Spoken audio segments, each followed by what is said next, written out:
былай алайын, өзім таныйтындарды. 10-ын осылар жұмыс істей алады дейді. Қалған 97-сінің жұмысын 5-ақ адам атқара алады қазір, мен танитын. Аттарын атап айтсам, міне мынау барсын десем.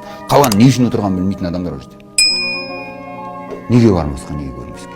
Қалған бәрі ол сылтау жаңағы, сені жолатқысы келмейтін адамдардың әңгімесі. Сен де мінезің былай ғой, сен заңды білесің ба, сен былай істей алмай қалмайсың ба деп. Беттерін айтам мен, ана 107-нің 20-сы дейші жарайды, 87-сінен артық депутат болған мен. Өзімді білем ондай. Тағы сондай сын айтылуы мүмкін, саяси біліміңіз. Айтсын. Саяси біліміңіз жеткілікті ме деген. Саяси білім деген не ол? Саяси білім деген не? Әділетсіздікті көру үшін қаншалықты білім керек? Өтірік сайлаудың болжатқанын көзіңмен көріп тұру үшін қаншалықты білім керек? Көшеде қазақтың теңсіздік көріп жатқанын, қызы қорланып, ұлы қамалып жатқанын көру үшін қаншалықты саяси сауат керек? Осыған жауап беріңіздерші.